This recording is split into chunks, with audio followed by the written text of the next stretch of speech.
김계홍의 인생 스케치. 안녕하세요. 칠순을 넘긴 남편과 살고 있는 66세 이옥형이라고 합니다. 딸 둘은 결혼을 시켰고 노총각 아들이 하나 있죠. 솔직히 엄마 마음은 저러다 장가 못 가는 게 아닌지 애가 타네요. 그래도 최대한 즐거운 생각만 하며 스트레스 받지 않고 살고 있습니다. 저와 남편은 지금으로부터 딱 40년 전 1981년에 결혼을 했습니다. 24살에 돈을 벌기 위해서 이불 공장의 격리 직원으로 취직했고 사무실과 공장을 오가던 남편은 저에게 호감을 보였고 자연스럽게 데이트도 하게 되었죠. 결혼 전에 데이트를 하며 찍은 사진을 보면 남편이 얼마나 저를 좋아했는지 표정에 다 드러나더군요. 그래서 남편과 저는 결혼을 하게 되었죠. 그렇게 신혼생활을 시작했고 이듬해 딸을 바로 낳았죠. 첫 손주가 딸이라서 시부모님이 좀 서운해 하시는 것 같았지만 남편이 장남은 아니었으니까 크게 신경 쓰지 않으려 노력했습니다. 제가 자랄 때만 해도 아들, 딸 구별 말고 둘만 낳아 잘 기르자, 잘 키운 딸 하나 열아들 안 부럽다, 이런 표가 있던 시절이었으니까요.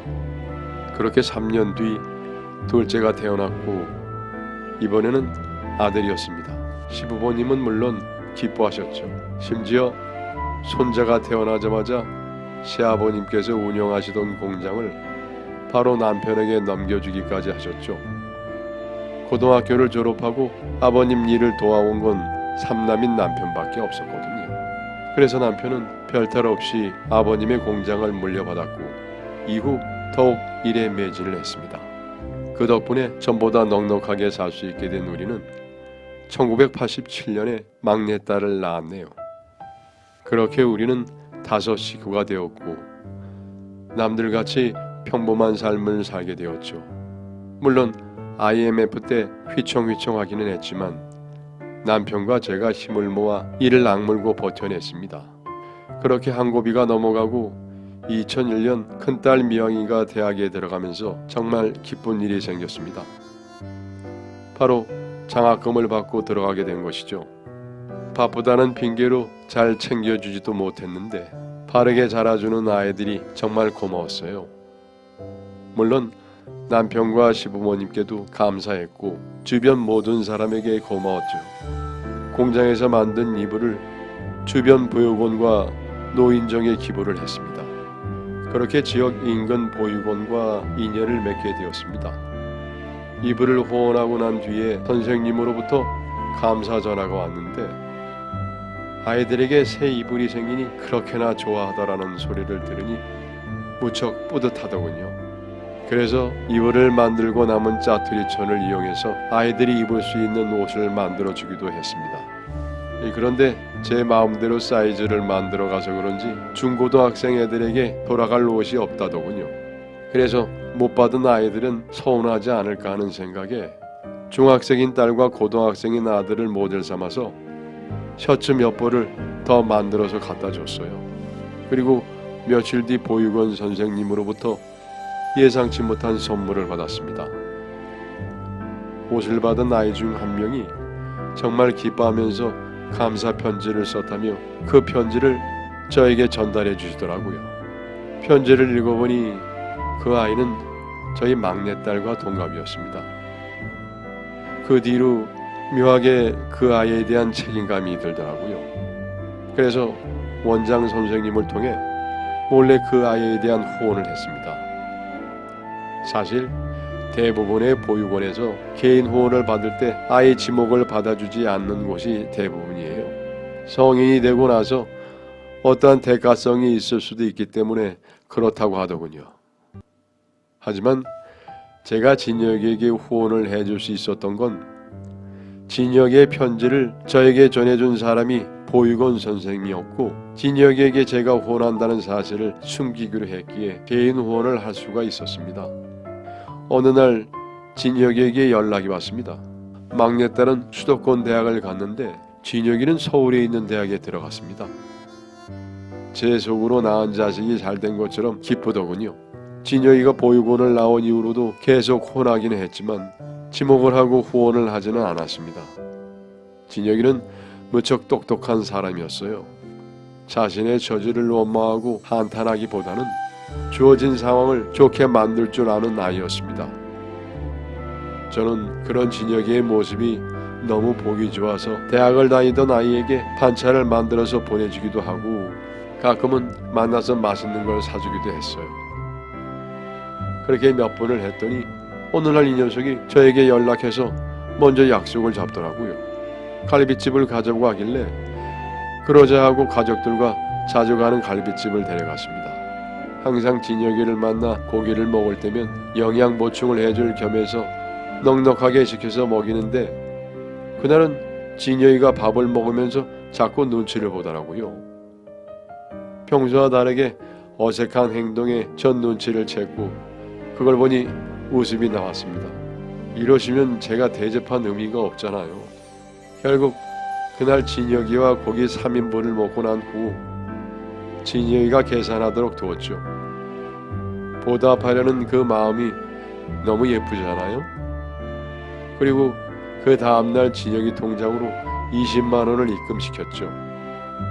며칠 뒤에 진혁이에게 전화가 걸려왔습니다. 이러시면 제가 대접한 의미가 없잖아요. 그날 고기 잘 먹었어. 진혁아, 이건 아줌마가 주는 용돈이야. 학교 다니면서 먹는 것도 잘 챙겨 먹고 계절이 바뀌어서 옷도 필요할 테니까. 진혁이는 저에게 민망해했지만 그 모습도 귀여웠습니다. 이제는 정말 제 아들이나 다름없었거든요. 그리고 1년 후 진혁이도 군대를 갔습니다. 그런데 입대 후에도 꾸준히 편지를 보내더군요. 달리 큰 도움을 준 게 없는데도 말이죠.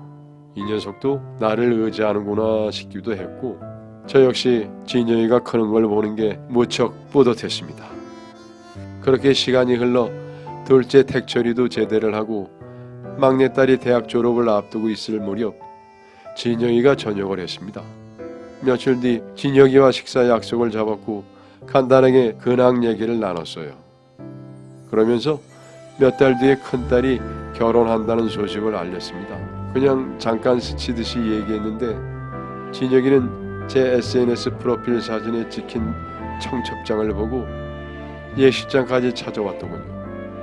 축의금도 10만 원이나 했고요. 그냥 잠깐 스치듯이 얘기를 했는데 진혁이는 제 SNS 프로필 사진에 찍힌 청첩장을 보고 예식장까지 찾아왔더군요. 축의금도 10만 원이나 했고요. 이거밖에 못해서 죄송합니다 라는 메모까지 남겨뒀더군요. 그때 진혁이 나이가 25인데 막내딸보다 하는 행동이 훨씬 성숙해 보였죠. 어쩜 이렇게 철이 들었는지 나중에 그 봉투를 보는데 먹먹한 감정이 들고 그랬어요. 그리고 시간이 지나 진혁이도 26살에 대학을 무사히 졸업했고 대기업은 아니었지만 바로 취직해서 돈을 벌기 시작했어요. 진혁이가 회사에 취직하면서 예전처럼 자주는 연락 못했습니다. 이제 잊을만도 한데 명절이면 전화하고 선물을 택배로 보내기도 하더군요. 그럴 때마다 남편과 애들이 진혁이가 제 숨겨진 애인이라며 놀려대곤 했습니다. 아이들이 알고 나서도 딱히 후원 사실에 대해서 뭐라고 하지는 않더라고요. 그렇게 막내딸까지 취업을 하고 이제 택철이와 막내 나영이 시집장가만 보내면 되겠다라고 생각을 했는데 막내가 직장 생활을 하다가 문제가 생겼더군요. 아무래도 전에 사귀던 남자친구가 스토커로 변한 것 같았습니다. 세상이 워낙 흉흉하다 보니 아들도 남편도 나영이를 보호하기 위해 최대한 힘을 썼어요.